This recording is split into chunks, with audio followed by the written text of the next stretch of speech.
know nobody on this road that can save your soul. Almost lost control now. Tell me what you need in a friend and now. Pray that we endure to the end again. I'm just saying that I'm here for you. When the world turn against you, I'ma be with you. Got my sword in my hand, you can count on me. I won't run and hide, fight mightily. Waiting on your house shot. See the Jacob, I'm the apple of my father's eye. I learned the truth for who I was and it made me cry. If I don't keep the laws of Yah, then I'm gonna die.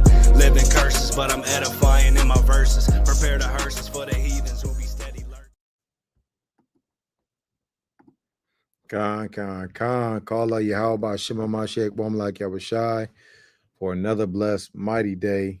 You know, as we are all seeing what's going on, World War III is definitely on the brinks, most high willing, and we hastening for the second coming of our King, of our Savior, Lord and Christ, Yahweh Shai. But a lot has been on my mind lately, family, for real. You know, as we getting deeper into this truth, as we're trying to strive for righteousness, it's a lot going on in Israel, right? Today I wanted to do this live and start being more consistent in doing the work, because it's all about doing the work at the end of the day. You know, we go to our respective jobs every day, and you got, you know, for the married brothers, all right, you got your wives, you got your children and things of that nature. You got your domestic commitments that you have to make, but we got to make time to do the work. We got to make time to do the work. So welcome to Manna Mondays. You know, Manna Mondays, most high willing, to bring out the manna, you know, the sincere milk of the word, and to reflect on even how the Most High is continually feeding us in the midst of this captivity, in the midst of all hell breaking loose, right? In the midst of the turmoils, the bills that got to be paid, in the midst of the doubts, in the midst of the judgments, you know, all types of things that are happening on the earth and that are happening in our households, right? In our families, in the workplace, and so forth and so on. So with no further ado, we're going to kick it off and get into this Exodus 16, right? When Yahweh provides manna, Exodus 16:1. And they took their journey from Elim, and all the congregation of the children of Israel came unto the wilderness of Sin, which is between Elim and Sinai, on the 15th day of the second month after their departing out of the land of Egypt. So you got to really put your mind in the spirit, put your spirit in the mind frame of our people, right? Here it is, the Most High God has delivered us out of Egypt, out of the hands of our enemies, out of hard bondage, and by strength of the hand of the Most High, he delivered us out. But we wasn't in the right mind frame, y'all. Hey, brothers and sisters was scoffing, and they was doubtful, right? They was negligent, they was disobedient, impatient, all of these different things that they definitely weren't displaying the fruits of the spirit. And these are things that even I myself struggle with, right, on a day-to-day basis. So trying to stay in the spirit, y'all. And in order to stay in the spirit, you gotta start eating the manna, y'all. The manna. And I'm not talking about the manna that we're touching on here as far as this physical manna, but even the spiritual manna, the wisdom that the Most High God has nourished us up and is nourishing us up with through the scriptures, right? And everything that was written aforetime is for our learning. We know that. So even when it comes to reconciling and really diving deep inside of the scripture to get out the scripture is the word, to get out the hidden meaning and to reflect on these things, so we don't move in that erroneous spirit that our forefathers and some of our foremothers were moving in the wilderness. Because obviously right now, proverbially, you want to say, or you know, similarly, like we in the wilderness right now. You know, we in the wilderness of Americas and wilderness of captivity, and we in the wilderness of sin. You know, even being in this mortal flesh. So we want to stay in the mind frame of how can we continue to be nourished up off of the manna that the Most High God is providing us, right? And the whole congregation of the children of Israel murmured against Moses and Aaron in the wilderness. And we see this going on too nowadays. You got certain men that the Most High God have raised up through the Spirit and power of Yahweh Shem Yahushai, whether it is to establish a body, right, a camp, the church, the ministry, whatever terminology you want to put on it. And when we go out to teach our people on the highways and byways, we often see them scoffing, them murmuring, backbiting, a gainsaying, all different types of things that can get you out of the spirit. And sometimes, right, oftentimes we got to remember that we here to feed the sheep, y'all. We are here to feed the sheep with the sincere milk of the word, and with the milk and with the meat, with the manna. And as long as Lord willing, we can stay in that understanding and not only feed the people, but we have to eat ourselves. Doesn't it say in the precepts that the husbandman should be first partaker in the fruits, right? So from that perspective, we want to make sure that we're being nourished up so that we can be strong enough and have the nourishment and the wisdom to nourish our people, right? And the children of Israel said unto them, would to God we had died by the hand of Yahweh in the land of Egypt, when we sat by the flesh pots, and when we did eat bread to the full. For ye have brought us forth into the wilderness to kill this whole assembly with hunger. Now you got to really think about this. You got to think about the mind frame and the disposition that our people are in. Here it is, the Most High God delivered us from hard bondage, and getting our backs beat in, and being out in the sun in the middle of the desert, right? In Egypt, a burning sands. You follow what I'm saying? Building pyramids and chief cities, Pithom and Ramses, and just all of the bondage, seeing all of the plagues that the Most High God wrought against our enemies. Really think about that. And we were in the mind frame to scoff and to say, hey, man, look, I wish we would have just died when we was in Egypt. At least then we was there in the comfort of our captivity. Really think about that. Are you comfortable in captivity? You got to ask yourself that. I ask myself this oftentimes. I cannot get comfortable in captivity. Like it says in Micah, this is not our rest. But our forefathers and foremothers were trying to make Egypt their rest, hard bondage their rest, oppression their rest. And they lost sight of all of the wonderful, miraculous, amazing, divine deliverance that they had just experienced directly by the hands of the Most High. And they wanted to look back, right, and go back to captivity.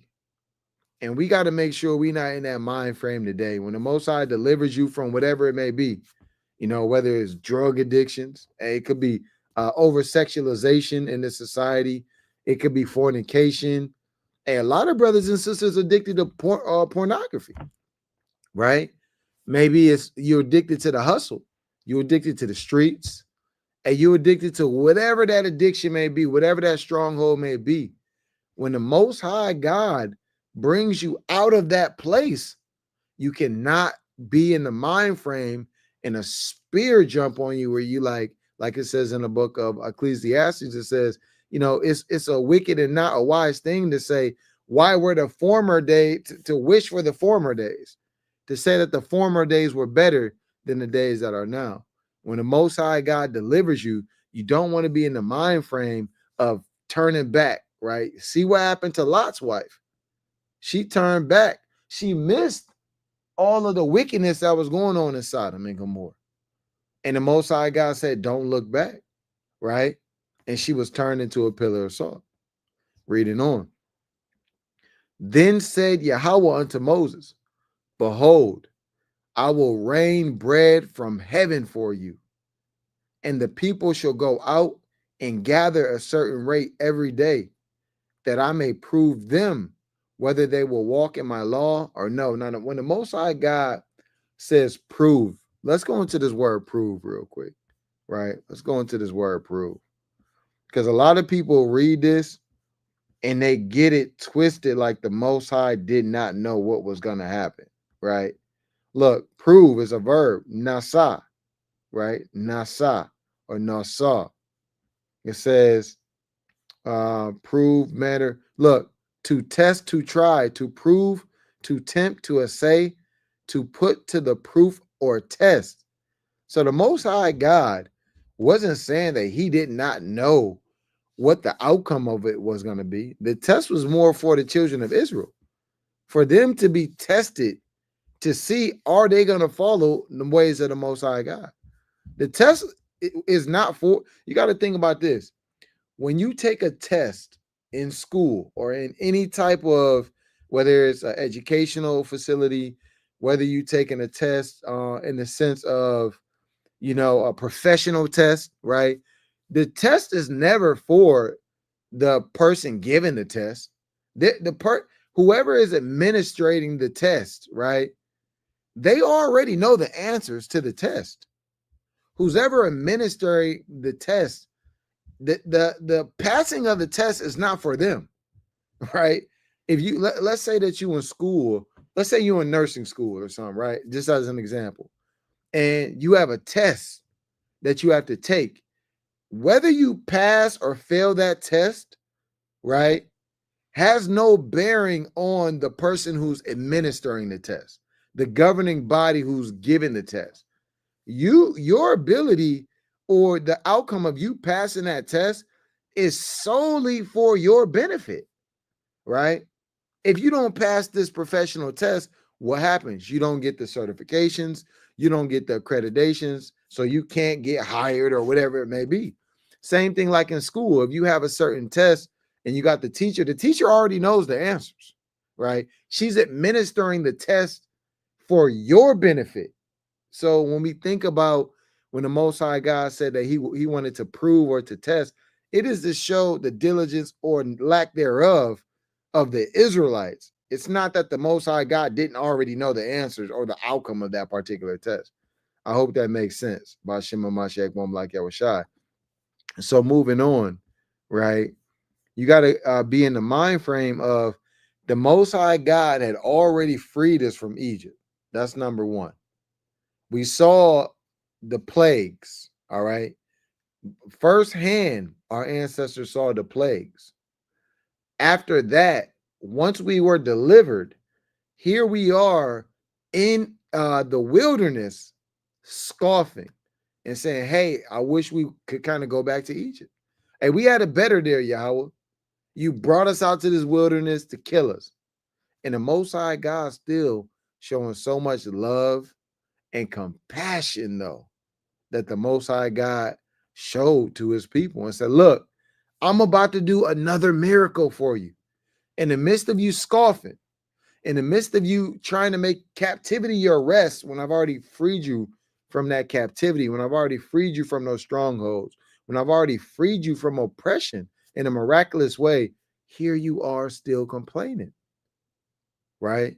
And this is how you know, too, that the children of Israel are definitely the so-called blacks, Latinos, and Native Americans. I mean, who else does that? Let's just be honest here, y'all. So from that perspective, when you think about it, right, you have the Most High God telling Moses to tell the children of Israel, I am now going to rain down bread from heaven. Think about that. I'm going to rain down bread from heaven. In the midst of you complaining about me, I'm still going to bless you. And I'm going to bless you in a way that you've never experienced before. These are the things we got to really harp on and take into account of the God that we serve, right? And it shall come to pass that on the sixth day they shall prepare that which they bring in, and it shall be twice as much as they gather daily. Now take this into consideration, right? On the sixth day, the Most High gave them a double portion. Now, this is being set up for the ordinance of the Shabbat, of not working, of not gathering. You see how the Most High is in perfect order in everything that he does, right? And Moses and Aaron said unto all the children of Israel, at even, then ye shall know that the Lord hath brought you out from the land of Egypt. So you see, these miraculous miracles were for the Most High God to prove them to themselves so they can understand that through these miracles, through these blessings, through these divine uh, occurrences, for lack of a better word, that the children of Israel would, Lord willing, realize that, hey, it's the Most High God who's in your corner, who's doing these things from you, the same God that brought you out of the land of Egypt. And in the morning, then ye shall see that the glory of Yahweh, for that he heareth your murmurings against Yahweh. And what are we that ye murmur against us? So you got to think about, if you're in a leadership position as well, you got to stay in the spirit and understand that there's different spirits that are sent out, right?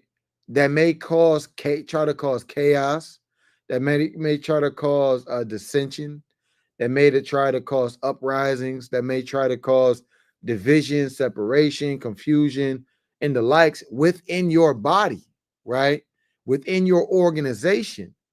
But in leadership, you have to have the discernment by Shem Yahushua and realize that, look, these spirits and things, they're not against you. These spirits that are coming to cause chaos are actually trying to disrupt and are against the Most High in the order that he set up. And you got to be able to stay in the fruits of the spirits and stay balanced, right? And stay vigilant at the same time to understand and to discern these various things that go on, right? Verse 8.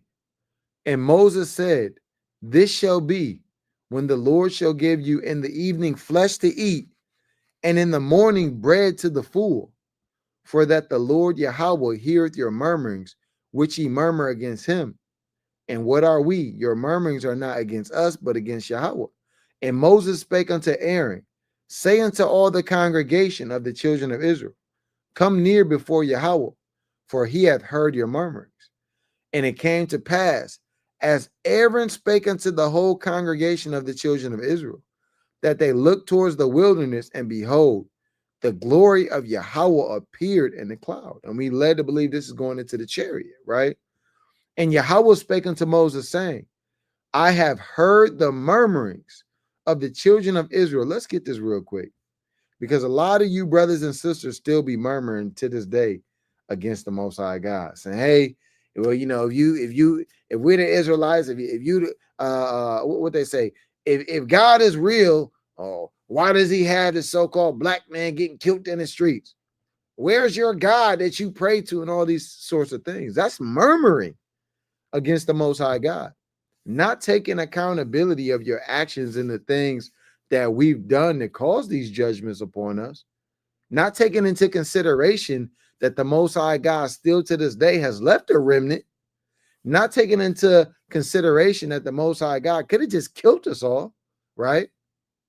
Not taking any of his grace and his mercy, even in the midst of when he judges us, into consideration, and continue to murmur and murmur and murmur. But let's get this word, this murmuring. Bear with me. Let's grab this murmuring real quick right here. H8519. Murmuring, the sense of abstinency. That's from this root word right here, H335. Lodge, murmur, to remain, to tarry. So look, murmurings, it says, in the sense of obstinacy, a grumbling or murmuring. Let's kind of think about that. If you a parent and you done all of these things for your children, and you got to cook, you got to clean, you make sure that they have food to eat, shelter over their head, clothes on their body, love, right? Protection, You know, you try to impart them with wisdom and knowledge and understanding, and you correct them and different things of this nature. And the whole time, your child is murmuring against you. I can't stand my damn parent, man. And they always telling me to do this and that, and yeah, but the whole time, you as a parent are taking care of them. You're loving them, but you got this ungrateful child just murmuring in your ear. That could vex you to the point of now you damn smack the child up or something, or you know what I mean, just could put different spirits on you, could get you in a spirit of, oh, okay, for real, I'm gonna show you. But think the Most High God didn't do that to us. The Most High God was long suffering, right, in the midst of our murmuring. Okay, and these are things that we gotta think about, right? It says, I have heard the murmurings of the children of Israel. Speak unto them at even, you shall eat flesh, and in the morning you shall be filled with bread, and ye shall know that I am Yahweh your God. And it came to pass that at even the quails came up and covered the camps, and in the morning the dew lay round about the host. So you had the Most High God rising up quails, and quails are not like the typical bird that you just see in abundance just flying around. Or the quail ain't like a sparrow, right? So the Most High God is causing the elements and causing these flocks of birds and quails to dwell and to come up that we may eat them. And I'm led to believe, right? Brothers ain't have to go out with bows and arrows and stuff and shoot the quails. Like the Most High God put a spirit even on the quails to make it where things were directly accessible to us. And I'm led to believe in an easy way. Brothers and sisters probably was going out. They didn't have to set bird traps and things of that nature. I'm led to believe. I don't see that in the precepts.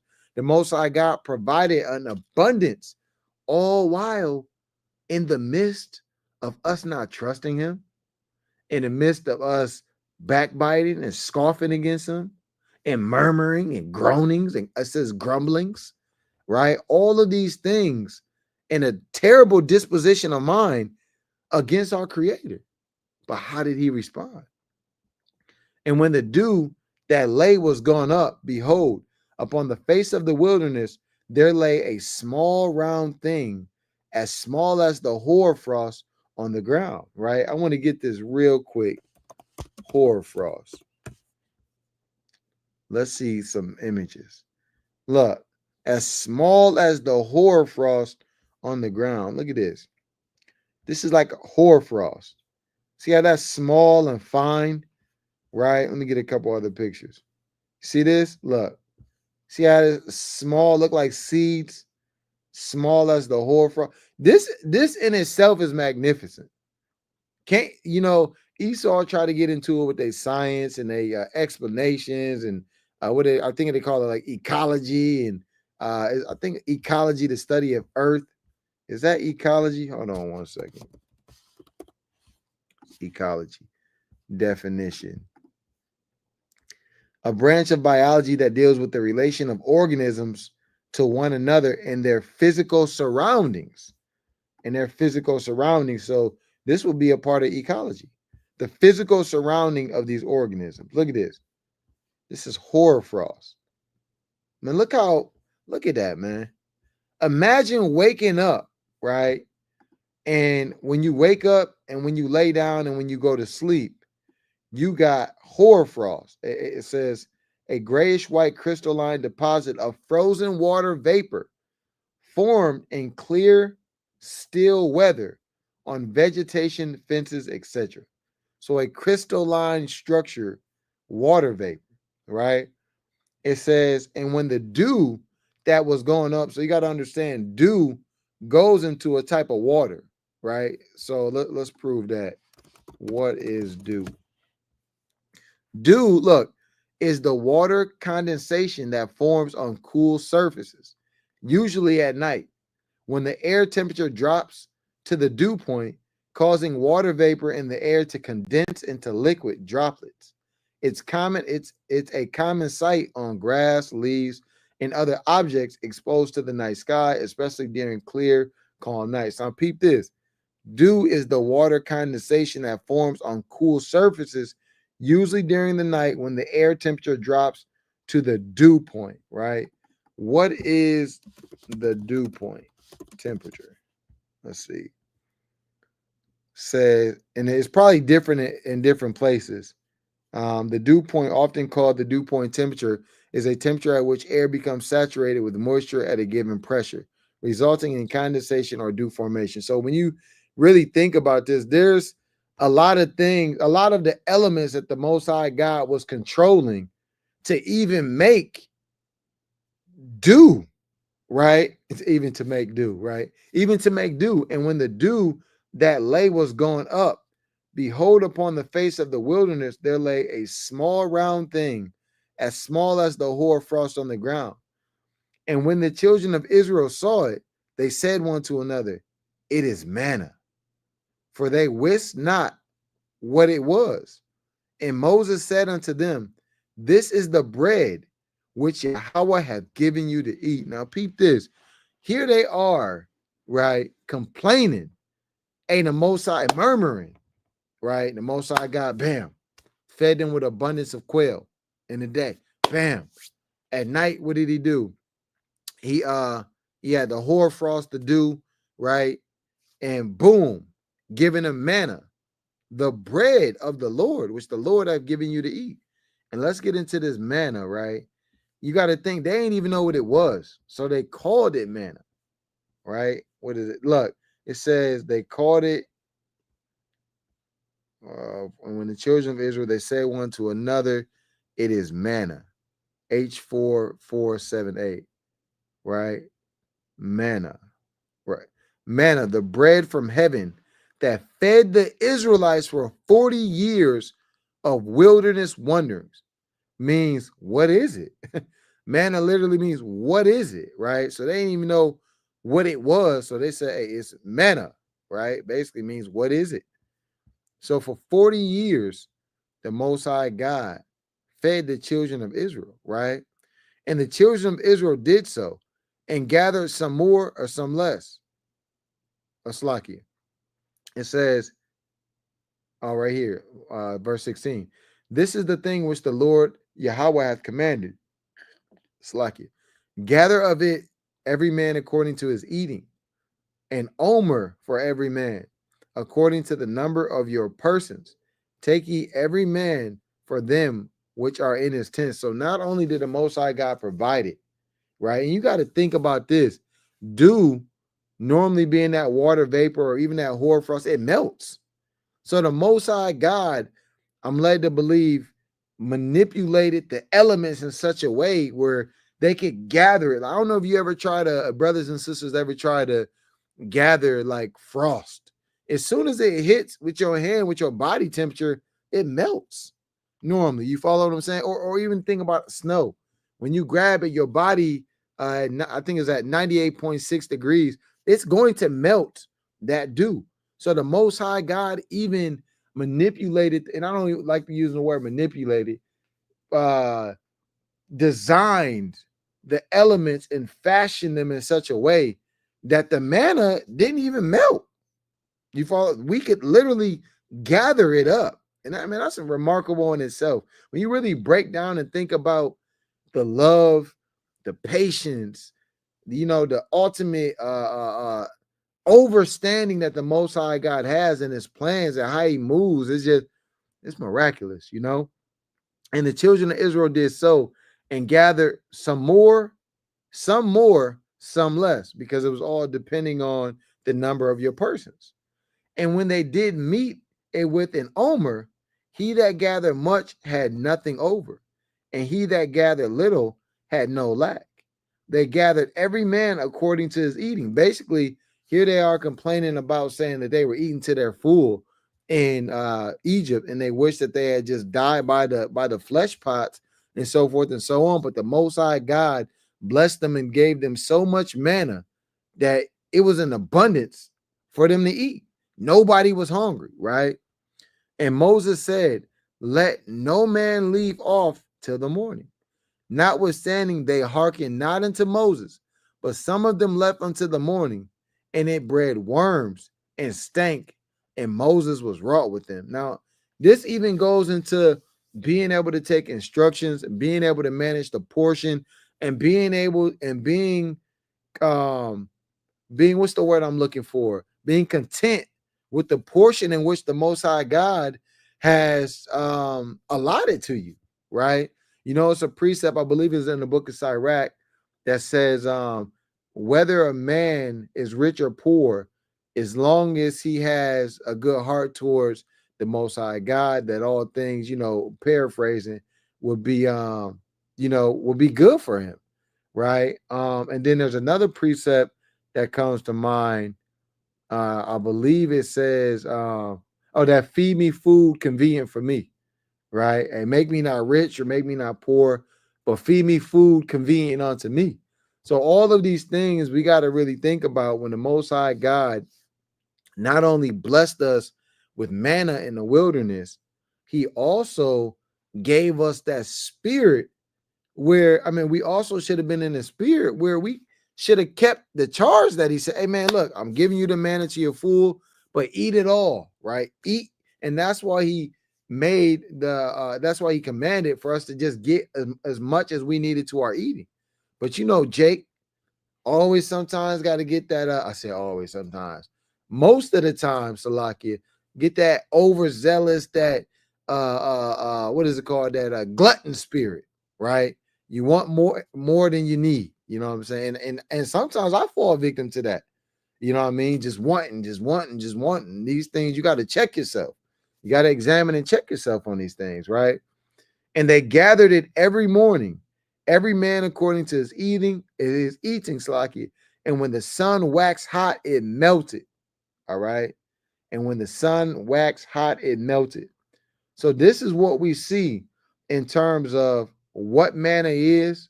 And the first time manna was on the scene, that bread of life, right? Let me get this. I believe it's Deuteronomy 8:3. I believe it's Deuteronomy 8:3. Bam. Deuteronomy 8:3. I'm gonna start up, right? Deuteronomy 8:1. Look, Yahweh's gracious dealings. All the commandments which I command thee this day shall ye observe to do, that ye may live and multiply, and go in and possess the land which Yahweh sware unto your fathers.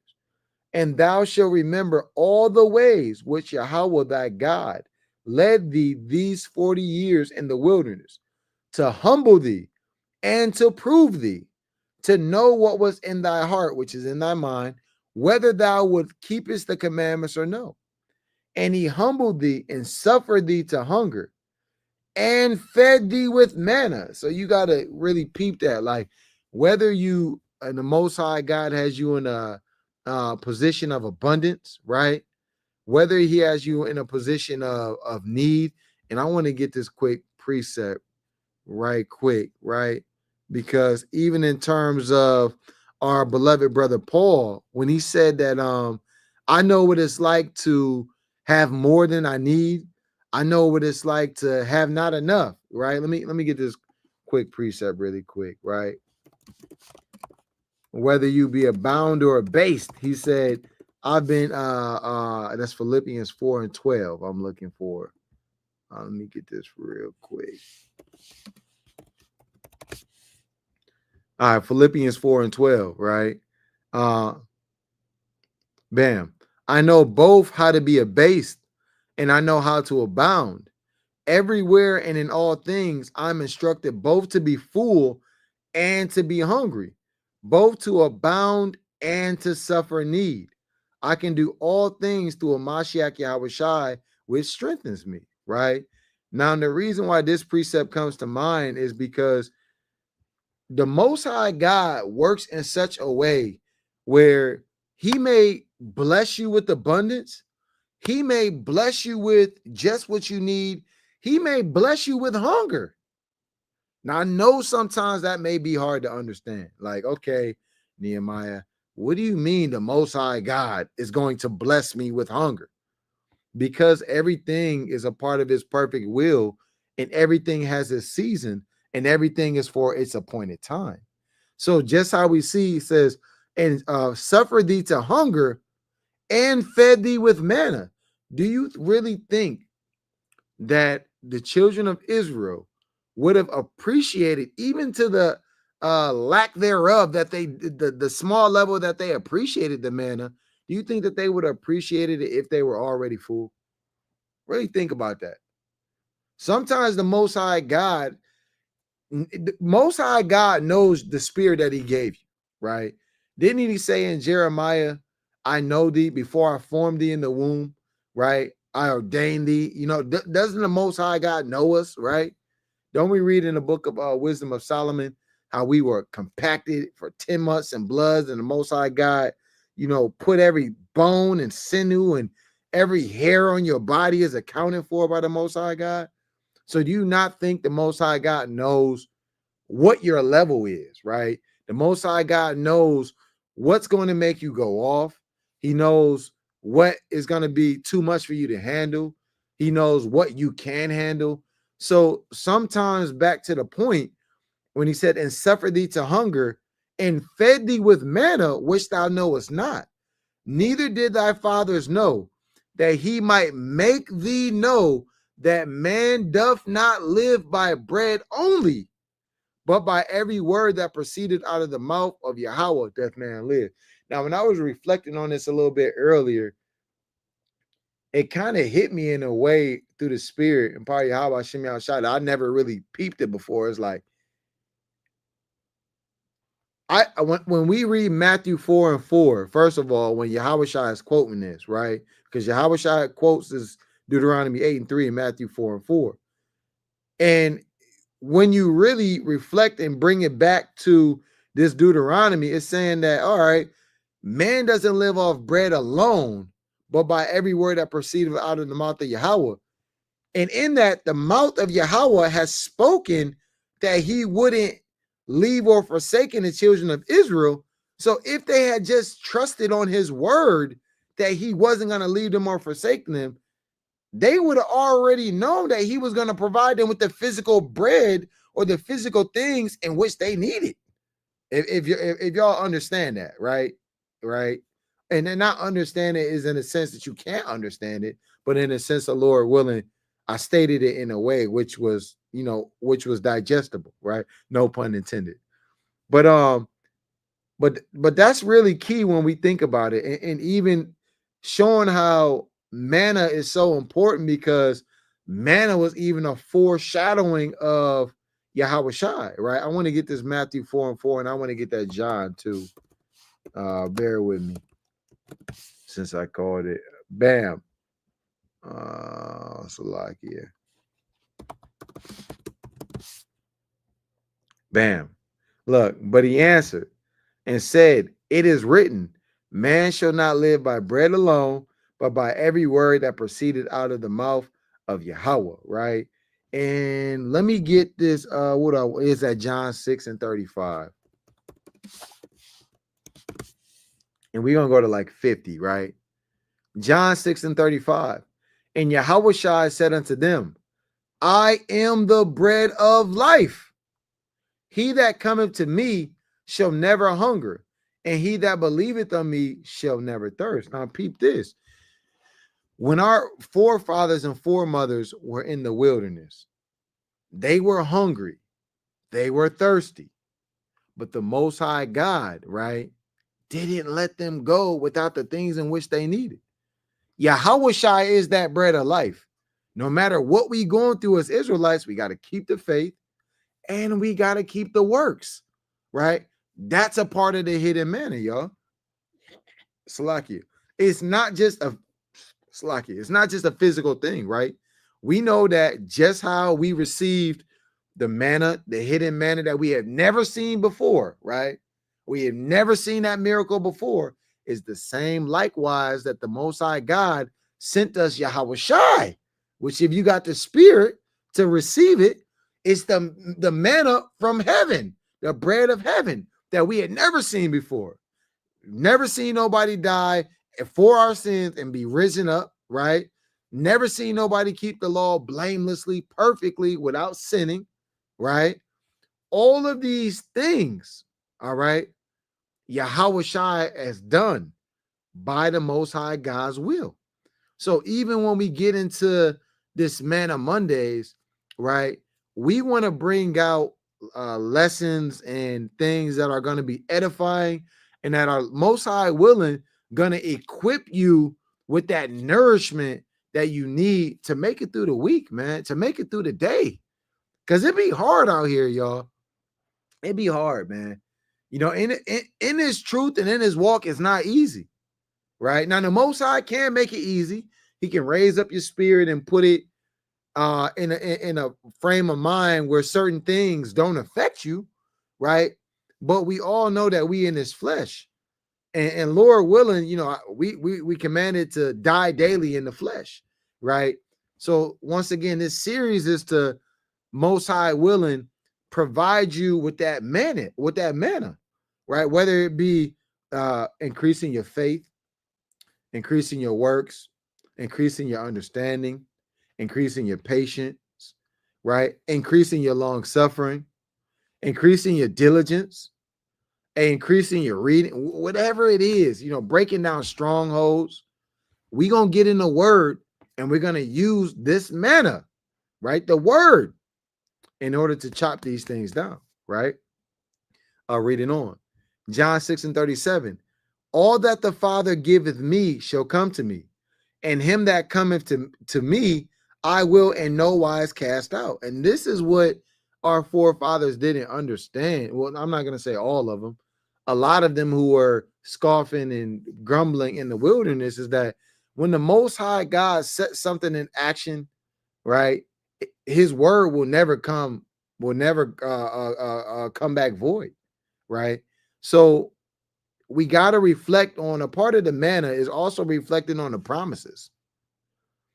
If and when we understand the promises that the Most High God has promised us, we got to be comfort, y'all.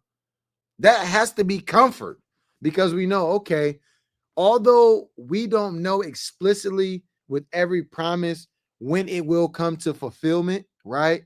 As far as the what is the day, the hour, the minute, the second, we still know that the Most High God is not a man that he should lie, nor the Son of Man that he should repent.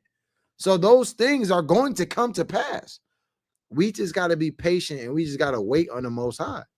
And a part of being able to do that is staying in the spirit, right? A part of staying in the spirit is continue to nourish your spirit with that manna, with that word, right? And that should be your comfort, right?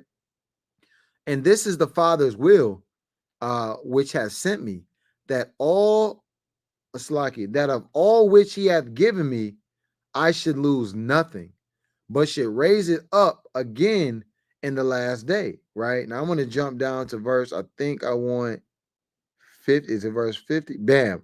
I'm gonna start with verse 47. Verily, verily, I'm gonna start with 46. Not that any man have seen the Father, save he which is of God, he have seen the Father. Right now, this is deep because this goes into multiple folds, right? Because if you read the word, right, which the Most High God has prescribed, and you're following the word, right, you don't have to physically see the similitude of the Most High God because you see the Most High God embodied in his word. Just how Yahweh Shai was the embodiment of the word of God, while it says his express image, right? Verily, verily, I say unto you, he that believeth on me hath everlasting life. Here's the point. I am that bread of life. Your fathers did eat manna in the wilderness and are dead. This is the bread which cometh down from heaven, that a man may eat thereof and not die. So, y'all, this is the hidden manna in which we seek. The spiritual power of a Mashiach woman like Yahushai. Because when you think about it from this, let's be practical here, right? In the wilderness for 40 years, the Most High fed us with the bread of heaven, right? that was like coriander seeds. It was like a wafer that tastes sweet like honey, right? But our forefathers and foremothers still died. That bread that at that time was a foreshadowing of what would come, of the deliverance from the wilderness, from the captivity that we in through a Mashiach woman like Yahushua. And that captivity wasn't necessarily talking about us being in chains physically, although we are, right? And mentally, it was talking about the captivity of sin.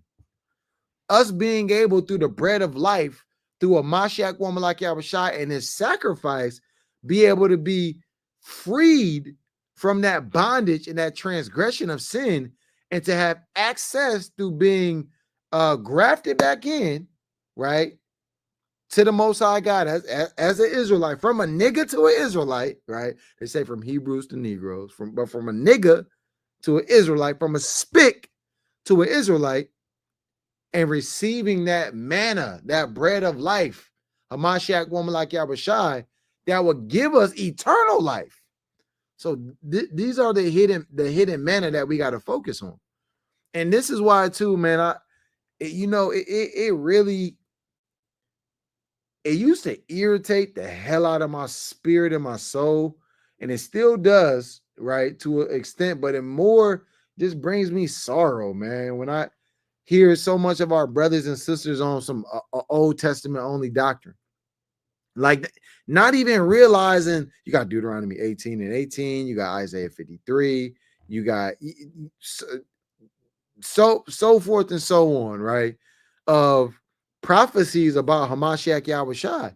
Even when we read about the manna, they're not knowing that. Even when we read about Passover, who the Passover lamb is, all of this is foreshadowing Yahushua, and this is a part of Yahweh's perfect will, right? So I'm gonna wrap up here. I want to bring out this wisdom of Solomon too, because this wisdom of Solomon gives a beautiful account of matter of fact, Salakia. It's one more thing I want to share and show in that that Matthew. I mean in Salakia. 1 second, in that John 6. 1 second. Let me share the screen again. Bam, reading on right here. Your fathers did eat manna in the wilderness and are dead. This is the bread which cometh down from heaven, that a man may eat thereof and not die. I am the living bread which come down from heaven. If any man eat this bread, he shall live forever. And the bread that I will give is my flesh, which I will give for the life of the world. Now, man, this is a hard saying to understand. And you know, the Jews thought that Yahushua was out of his damn mind. Like, hold on, man. You telling us we got to eat his flesh? They not receiving the understanding, right? What he's really going into is a spiritual thing. He's saying his flesh has to be eaten in the sense that his flesh was consumed through the bondage, through the crucifixion, right? And those things were expedient that one should die for the whole sins of the nation of Israel. But they weren't understanding that, right? The Jews therefore strove among themselves, look, saying, how can this man give us his flesh to eat? Then Yahushua said unto them, verily, verily, I say unto you, except ye eat the flesh of the Son of Man and drink his blood, ye have no life in you. Whoso eateth my flesh and drinketh my blood hath eternal life, and I will raise them up in the last day.